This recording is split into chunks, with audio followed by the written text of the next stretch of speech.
Khamzat Chimaev's brutality is going to get somebody killed either directly or it will inspire the next Khamzat Chimaev to make that happen. Because I'm just saying, man, this guy, once he grabs a hold of you, he does not care. He will break your face and squeeze until you tap.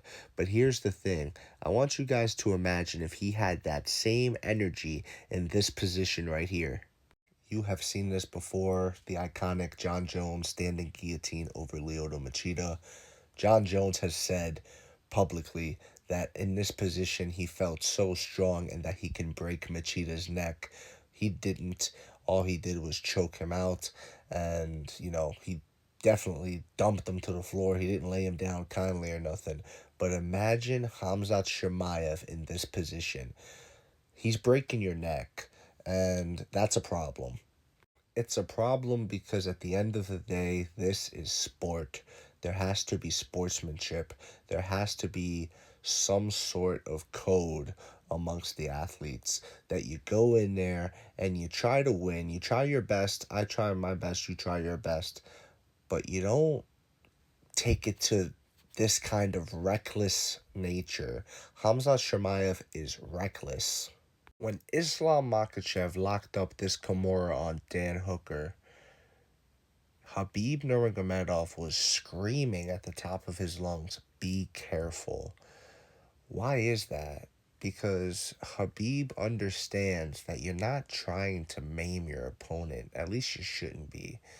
If you're going to talk about moves that should be banned from the sport, right? People talk about the oblique kick, the John Jones low line side kick to the knee. They think that should be banned. People talk about these rules. Should kicks to a downed opponent be allowed? Should knees to the head of a downed opponent be allowed? Should the 12 to 6 elbow be allowed? What rules work and what don't? You know, this is a brutal sport, and I just feel like if you really care about fighter safety, if you really care about fighter safety, you want to do something about this. But don't ever bring up fighter safety if you disagree with this take. When Khabib had Justin Gaethje's arm, he switched it to the triangle because he knew Justin wasn't going to tap, and he would rather put him to sleep than break his arm. There's something to be said about that. There's something to be said about the merciful nature of that. Even though you're fighting someone, there is still the underlying compassion that comes with being a sportsman. This is a sport, and sportsmanship, in my opinion, should be celebrated and not eroded and disregarded and cheapened like it has been over the years. And in my opinion, Hamzat, after this performance, became the scariest man in the middleweight division. I understand. Listen, I don't want to hear people talking about, oh, Whitaker's teeth were already messed up. It was a pre-existing injury. Yeah, okay, great. But this right here with Hamzat's squeeze, it would have broke Whitaker's jaw anyway. This would have ended up being the first time it happened, if it never did happen. If Hamzat gets you in this spot, he can 100% dislocate your jaw, okay? And it's tough. It's one of those things where you got to ask yourself, do we want people cranking those kinds of submissions? Are we going to allow neck cranks? What happens then? You know what I'm saying? What happens if what are we going to do when people start doing neck cranks as like real submissions? Like, this is a crank. This is not a choke. You know what I'm saying? That's what I'm trying to get across here to you guys. This is a dangerous, dangerous submission. And so is an arm bar, so is a knee bar, so is a twister. These moves are very, very, very dangerous, but they need to be performed with mindfulness. They need to be performed with sportsmanship in mind. They need to be performed with mercy in mind. They cannot have some lunatic. You know what I'm saying? And I say that respectfully to Hamzat. Hamzat, when he steps in that cage, He is a scary MFer, and he is one of those guys who he is one of those guys who he's an animal. He's an animal, you know? And this is crazy. This was so crazy. Seeing this happen, I couldn't believe it. And I've seen other people getting their jaws broken and dislocated and things like that. I forget who it was. I think it was Misha Serkinov in the light heavyweight division. I think he did it to somebody before. We've seen it, you know. This is very reckless. It's dangerous, and if you care about fighter safety, you have to include this. My suggestion is to introduce a sportsmanship rule, which is basically where the fighters must conduct themselves professionally, even in the cage. Even in the cage. And that means we take away the fouls too.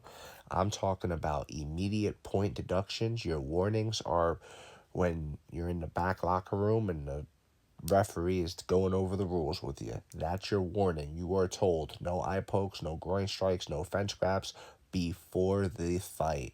And you need to go into this sport knowing that.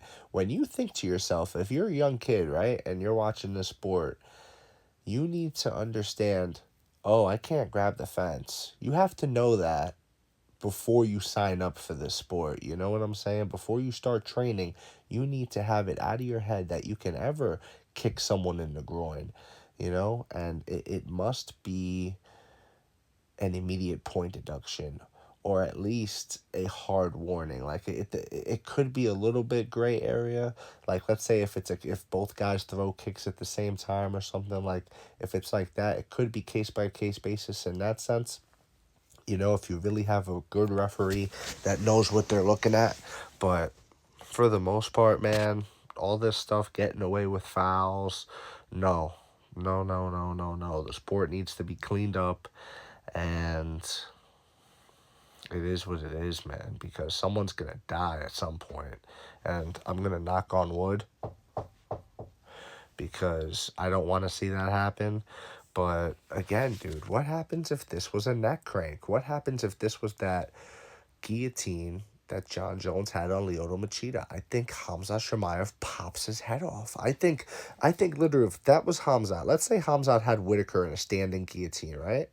I think Khamzat literally disconnects his neck from his vertebrae, bro. Like I think he pops his spine. I really do. And that's not right. And I think he has to go in there. Remember what I said earlier about mindset, being mindful out and being a sportsman. Khabib was mindful. Khabib, when he got a Kimura grip, he didn't just yank it and try to rip somebody's arm out of their socket. That, no. No, no, no, no, no. That's not what the sport is about, guys. Khabib was careful. Khabib was instructing his fighter Islam to be careful. It's just a different mentality, and I would much rather see that mentality flourish in the sport than this mentality. This mentality, if it's not Hamzat directly, I promise you, this mentality is going to eventually get someone seriously, critically hurt in ways we've never seen before in the UFC and in ways that you don't want to see.